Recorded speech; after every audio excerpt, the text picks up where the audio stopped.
Hello students, we are going to record our 7th video lecture of rotational motion today, and this is one of the most important topics of class 11th, and the name of the topic is moment of inertia.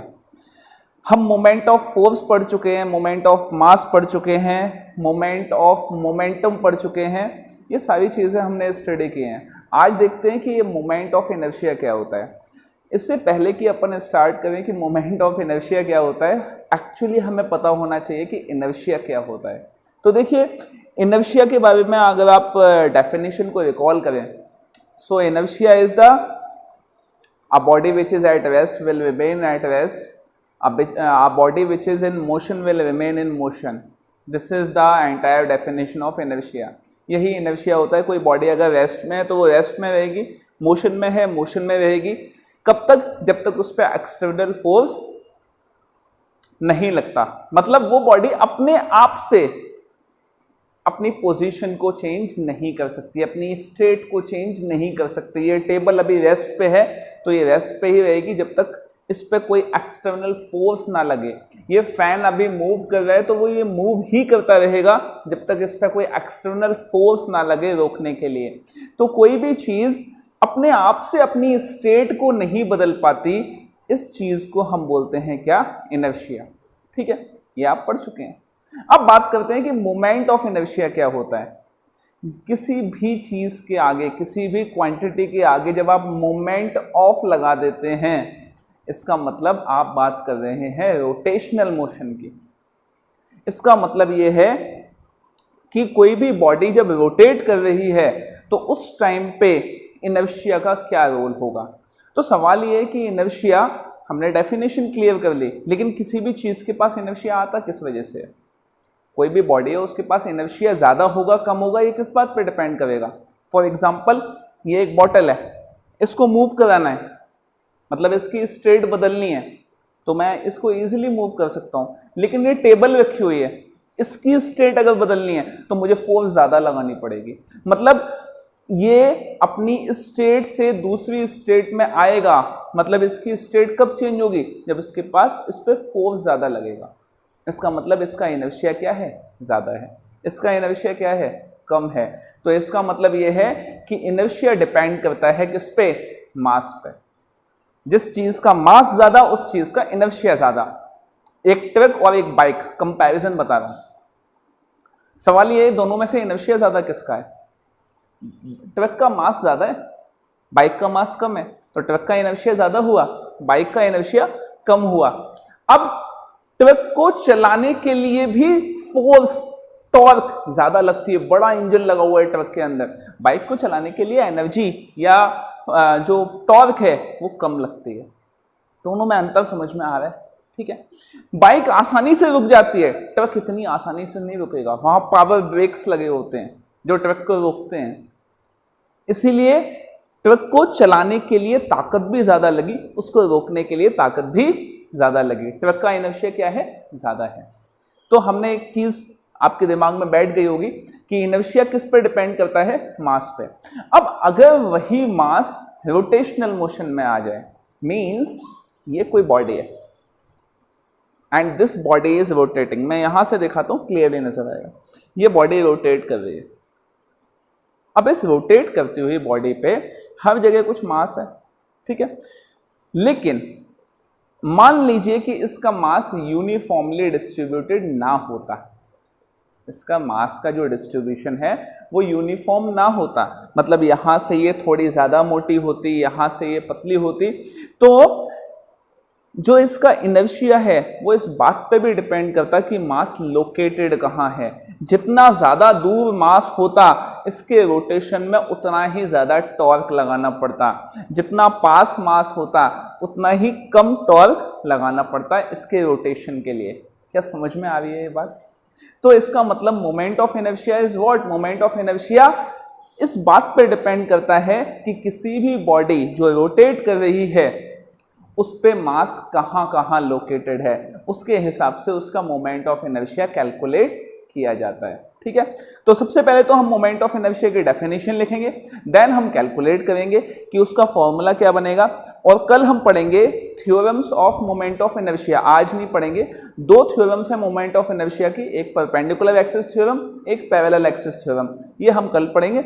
आज हम basic definition से start करते हैं। तो देखिए, moment of inertia, moment of inertia को आई से denote किया जाता है। ठीक है, तो बेसिकली इनर्शिया की आपको डेफिनेशन बताई थी, वही डेफिनेशन यहां फिट हो जाएगी। It is the inability of a body due to which it can not change its state, due to which it can not change its state. ठीक है, तो डेफिनेशन लिख देते हैं। It is the inability of a body due to which it is unable to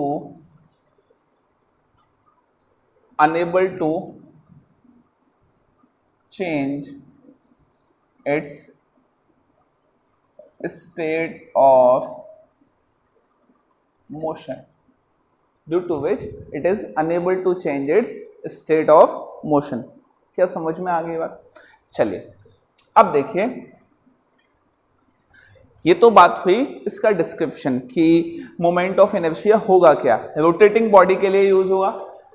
actually मैं अगर moment of inertia की बात कर रहा हूं तो मैं रोटेटिंग वर्ड लगा दूंगा, अगर सिर्फ इनर्शिया की बात होती तो वो जनरल यूज होता है ट्रांसलेटरी मोशन के लिए।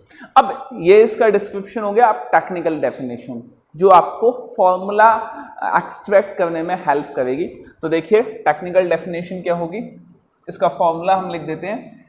आई से डिनोट किया जाता है, it will be equal to m into, for example एक बॉडी है, यही एक बॉडी है, यहां से रोटेट कर रही है। अब यहां से हर जगह पे मास है कुछ, यहां मास m है, तो यहां से यहां तक का मतलब एक्सिस ऑफ रोटेशन से लेके मास तक का जो डिस्टेंस है उसका स्क्वायर और मास का product is called moment of inertia. I is equal to m r square. इसके निकालने के तरीके अलग अलग हैं, लेकिन अल्टीमेटली यही निकल के आता है। ठीक है, कोई डेरिवेशन नहीं है इसका प्रॉपर, इसी तरह से इसका डायरेक्टली फॉर्मूला लिखा जाता है। तो फॉर्मूले के बेसिस पे डेफिनेशन लिख देते हैं। Moment of inertia is defined as product of mass and square of distance। ठीक है, मोमेंट ऑफ इनर्शिया कैसी क्वांटिटी है? It is a scalar quantity. इसकी यूनिट क्या निकल के आएगी, जरा ट्राई कीजिए। तो आपने यूनिट लिखा, मास की यूनिट किलोग्राम, डिस्टेंस की हो गई मीटर, तो किलोग्राम मीटर स्क्वायर। डायमेंशन क्या होती हैं मोमेंट ऑफ इनर्शिया की? मास, किलोग्राम मास की यूनिट है तो आपने लिख दिया ये m, मीटर लेंथ की यूनिट है, so it is L2। So mL2 will be the dimension of moment of inertia. चलिए नेक्स्ट, अब सवाल ये है कि मोमेंट ऑफ इनर्शिया डिपेंड किस किस चीज पे करती है? तो moment of inertia depends on किन किन चीजों पे डिपेंड करेगी? फर्स्ट तो भाई मास पे डिपेंड करेगी, जितना ज्यादा मास उतना ज्यादा inertia. Second, location of mass, की भैया मास है कहां पे? लोकेशन ऑफ मास, लोकेशन का मतलब हो गया कोई भी बॉडी है, ये यहां से रोटेट कर रही है, तो इस मास की लोकेशन क्या है? ठीक है। Third, distribution of mass, distribution of mass के बेसिस पे हम बॉडीज को बॉडी की कैटेगरी बनाएंगे अभी कि वो बॉडी कैसी कैसी होगी। क्या समझ में आ गई बात? चलिए, moment of inertia depends on mass, location of mass, distribution of mass. चलिए, अब डिस्ट्रीब्यूशन ऑफ मास के बेसिस पे हम ये निकालेंगे कि हम एक कैटेगरी बनाएंगे बॉडीज की। तो बेसिकली दो तरह की बॉडीज होती हैं, कोई बात नहीं, बेसिकली दो तरह की बॉडीज होती हैं। कौन कौन सी? फर्स्ट इज हॉलो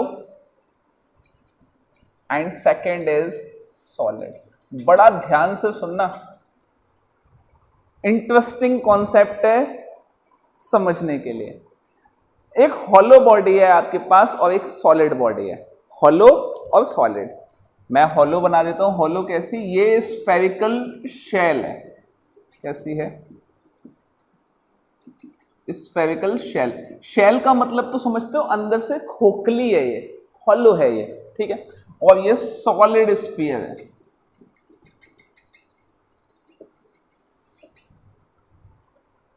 दोनों के स्ट्रक्चर में क्या आप कुछ डिफरेंशिएट कर सकते हैं, क्या डिस्टिंग्विश कर सकते हैं कि दोनों के स्ट्रक्चर में क्या अंतर है?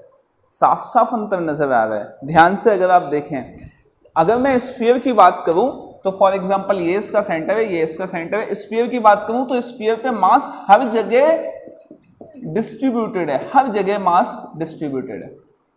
लेकिन अगर मैं हॉलो बॉडी की बात करूं, स्फेरिकल शेल की बात करूं, तो वहां पे मास हर जगह डिस्ट्रीब्यूटेड नहीं है, बल्कि इसके सर्कमफ्रेंस पे ही डिस्ट्रीब्यूटेड है। क्या समझ में आ गई बात आपको? ठीक है। तो हॉलो और सॉलिड में ये डिफरेंस होता है, ये डिफरेंस हम जरूर लिखेंगे। देखिए, mass concentrated on circumference at आएगा at circumference। now mass is equally distributed all over the volume। पूरे वॉल्यूम में इक्वली डिस्ट्रीब्यूटेड है। चलिए, अब आपको मैं एक एग्जांपल देता हूं। एग्जांपल क्या है? एक सॉलिड बॉडी है और एक हॉलो बॉडी है, ठीक है। दोनों का मास सेम है, मास दोनों का सेम है, दोनों का मटेरियल भी सेम है। चलिए भाई, यहां भी बात समझ में आती है, मास भी सेम है, मटेरियल भी सेम है। और इसके अलावा दोनों ही बॉडी को एक ही सरफेस पे आपने रोल कर दिया, मतलब ये दोनों घूमते हुए आगे जा रहे हैं। तो रोलिंग ऑन सेम सरफेस, दोनों पे आपने फोर्स भी एक जैसी लगाई है रोल करने के लिए। बताइए कौन सी बॉडी दूर जाएगी, सॉलिड या हॉलो? वापस से क्वेश्चन रिपीट कर रहा हूं, एक सॉलिड बॉडी है, एक हॉलो बॉडी है, ठीक है। दोनों का मास सेम, दोनों का मटेरियल सेम, मतलब दोनों स्टील के बने हुए हैं। दोनों जिस सरफेस पे रोल कर रहे हैं वो सरफेस भी सेम, मतलब फ्रिक्शन भी सेम है दोनों पे जो लग रहा है। और जब आपने रोल किया तो दोनों पे फोर्स भी सेम। बताइए दोनों में से कौन सी बॉडी ज्यादा आगे तक जाएगी? देखिए, कोई भी बॉडी कितना आगे जाएगी इस बात पे डिपेंड करता है कि दोनों में से इनर्शिया किसका ज्यादा है। हम यही तो कहते हैं, a body at rest will be at rest, a body in motion will be in motion. तो मोशन तो आपने पैदा करवा दिया, ठीक है, आपने फोर्स लगा के उसको आगे बढ़ा दिया।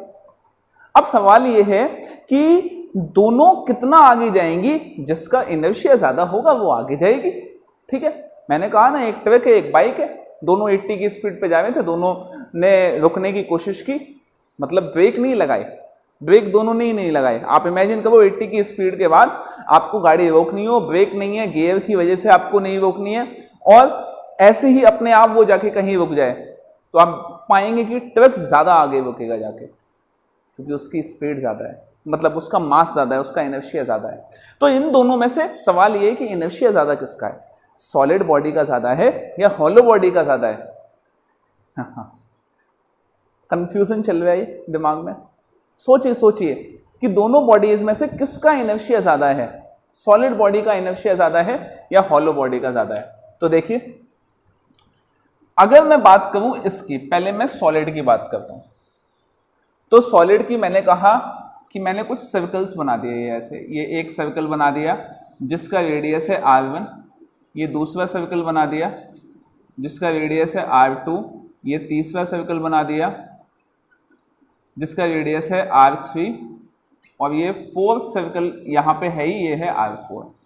मतलब कि कुछ मास यहाँ पे है, कुछ यहाँ पे है, कुछ यहाँ पे है, कुछ यहाँ पे है, ठीक है। तो आपने इसका मोमेंट ऑफ इनर्शिया कैसे निकाला? That will be I is equal to m1 into r1 square, मतलब r1 means radius r1 square plus m2 r2 square plus m3 r3 square plus m4 r4 square. क्या बात समझ में आ गई? क्या clear हो गई ये चीज? मतलब इस तरह से आपके पास आ गया। अब हम बात करते हैं इसकी। तो आप देखिए कि कहीं पे भी मास डिस्ट्रीब्यूटेड नहीं है। कहां डिस्ट्रीब्यूटेड है मास? बिल्कुल सर्कमफ्रेंस पे। इसका मतलब यहां से यहां तक का डिस्टेंस कौन सा हो गया? दोनों का साइड, इसका डिस्टेंस क्या हो गया? r4। तो आपके पास जो मोमेंट ऑफ इनर्शिया मिलेगा I will be equal to m r4 square. क्या समझ में आ गई बात? क्या क्लियर हुआ? इस तरह से हम मोमेंट ऑफ इनर्शिया निकालते हैं। अब सवाल ये है कि किसका ज्यादा है, किसका कम है? इसका रेडियस ज्यादा है, इसमें थोड़ा सा मास यहाँ पे था, यहाँ पे था, यहाँ पे था, यहाँ पे था, इक्वली डिस्ट्रीब्यूटेड था, यहाँ पे सारा का सारा मास यहाँ पे था। तो डिस्टेंस किसका ज्यादा है? इसका ज्यादा है। अगर डिस्टेंस हॉलो वाले का ज्यादा है तो सीधी सी बात है मोमेंट ऑफ इनर्शिया भी हॉलो वाले का ज्यादा हुआ। एक एग्जाम्पल देख लेते हैं। हमने कहा r1 is equal to 1 centimetre, r2 is equal to 2, r3 is equal to 3, r4 is equal to 4। ठीक है, चलिए इसी तरह से यहाँ पे मास की लोकेशन हम देख लेते हैं कि क्या क्या हमारे पास लोकेशन आई मास की। हमने कहा कंप्लीट मास है इसका कितना? कंप्लीट मास है इसका 8 kg फॉर एग्जाम्पल। तो हमने कहा m1 इज इक्वल टू हो गया 1, m2 हो गया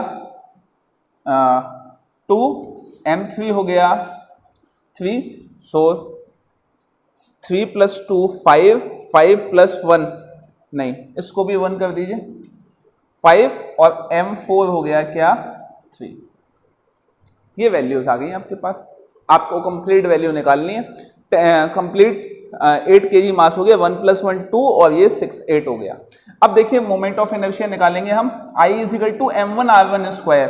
तो r1 हो गया 1, m1 हो गया 1, क्या आ गया 1, plus m2 r2 square, m2 1 है और r2 कितना है 2, 2 2 जा 4 हो गया, प्लस m3 हो गया 3, और r3 की वैल्यू क्या है 3, 3 3 जा स्क्वायर हो गया 9, 9 इंटू 3 27, प्लस m4 है 3 और r4 है 4, तो r4 का स्क्वायर क्या 16 इंटू 3, तो ये हो गया 48। 5 प्लस 27 32 प्लस 48 और ऐड करेंगे तो 80 आ जाएगा। 80 kilogram metre square will be the moment of inertia of solid body. अब इसका निकालते हैं हॉलो का। हमने कहा कंप्लीट 8 किलो मास कहां पे है? सर्कमफ्रेंस पे है। r4 की वैल्यू कितनी है? r4 की वैल्यू है 4, तो 4 का कर दिया आपने स्क्वायर। ठीक है, 4 का स्क्वायर किया आ गया 16, 16 अट्ठे 128। हा, क्या बात समझ में आई? थोड़ा थोड़ा आइडिया लग गया होगा। यहां पे मास का डिस्ट्रीब्यूशन अलग है, रेडियस भी अलग अलग है, यहां पे मास का डिस्ट्रीब्यूशन ज्यादा है। तो यहां से कंक्लूजन क्या लिखेंगे आप? यहां से एक कंक्लूजन, ये मैं मिटा देता हूं, इसकी जरूरत नहीं है आपको। जरूरत किसकी है? जरूरत सिर्फ आपको ये समझने की है कि हर हॉलो बॉडी का मोमेंट ऑफ इनर्शिया ज्यादा होता है सॉलिड से। सो moment of inertia of hollow body will be greater than solid body। ये आपको पता होना चाहिए, ये वाली लाइन आपको क्लियर होनी चाहिए कि सॉलिड के कंपैरिजन में हॉलो का मोमेंट ऑफ इनर्शिया हमेशा ज्यादा होता है। चलिए अब आगे बात करते हैं कि ऐसी हॉलो बॉडीज हमें प्रैक्टिकली देखने को मिलती हैं क्या? हाँ मिलती हैं। एक बड़ा ही प्यारा सा एग्जाम्पल है, दैट प्यारा एग्जाम्पल इज, मैं कहाँ लिखूं, यहां इसको हटा के लिख देता हूं। नोट करनी है आपको हर चीज।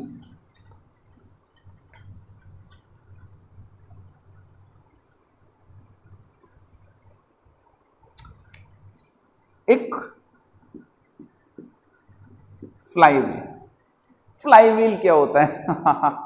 आपने देखा हुआ है फ्लाईव्हील, ऐसा नहीं है कि आपने नहीं देखा। गन्ना निकालने की मशीन देखिए, उसमें जो बड़ा सा चक्का लगा रहता है, that is flywheel.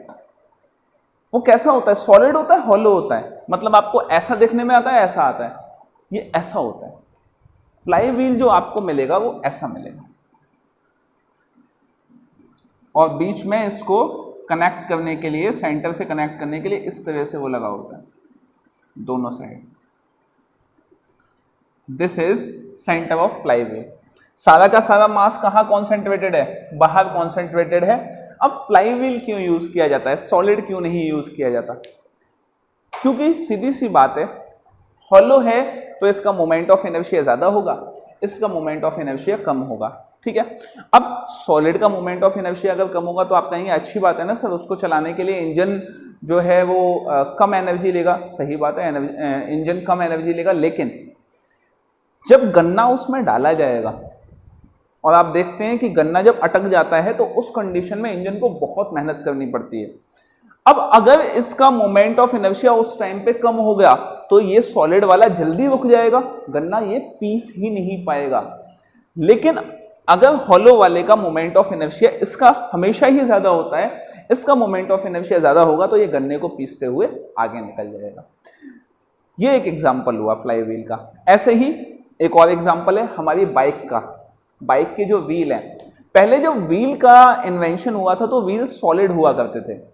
Solid wheel को चलाने में ताकत भी ज्यादा लगती थी और उसका मोमेंट ऑफ इनर्शिया कम होने की वजह से वो जल्दी रुक भी जाया करता था। कहीं कोई गड्ढा आ जाता था, कहीं कोई ब्रेकर आ जाता था तो वो रुक जाता था। अब हमने कैसे व्हील देखे? हमने अलॉय व्हील देखे हैं, तान वाले व्हील देखे हैं हमने, स्पोक वाले। तो वो क्या है, वो गड्ढे को आसानी से क्रॉस कर देते हैं क्योंकि उनका मोमेंट ऑफ इनर्शिया ज्यादा होता है। एक और बहुत बढ़िया सा एग्जांपल होता है बाइक का जो इंजन है। बाइक के इंजन में एक सिस्टम लगा होता है, that system is the system of cylinder and piston.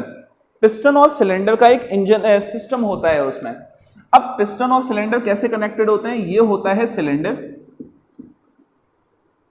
और ये होता है, मैंने ज्यादा चौड़ा बना दिया, ये है सिलेंडर और इसमें इस तरह से फंसा होता है पिस्टन।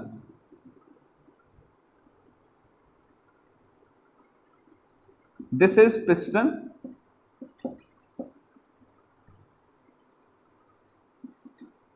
और ये हो गया सिलेंडर। जब ये जो पिस्टन है ये आगे कनेक्टेड होता है किससे?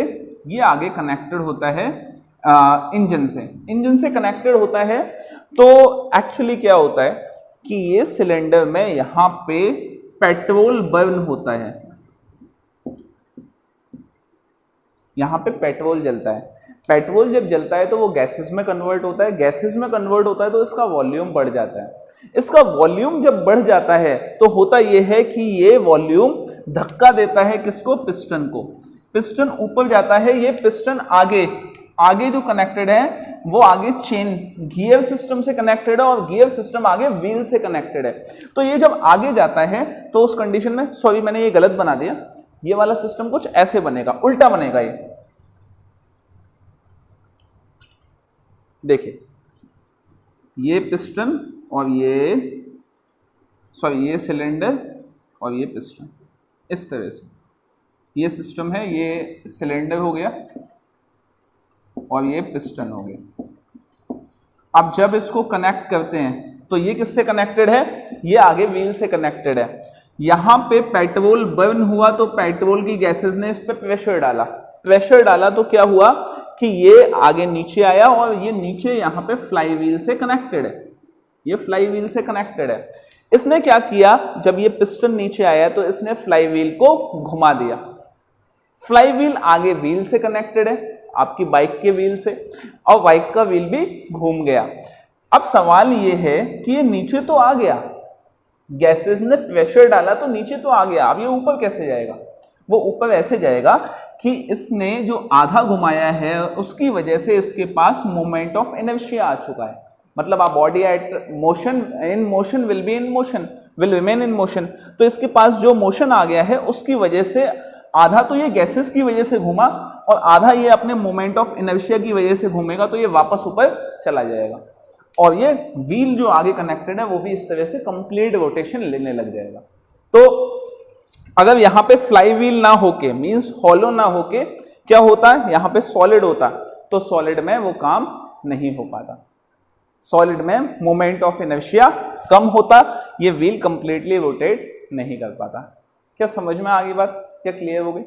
चलिए, तो फ्लाई व्हील क्या है, ये एक हॉलो स्फेरिकल शेल है जो अलग अलग यूजेस में ली जाती है। कोई प्रॉपर डेफिनेशन नहीं है, बस कॉन्सेप्ट आपको समझाना था। आपको मेरे ख्याल से समझ में आ गया होगा।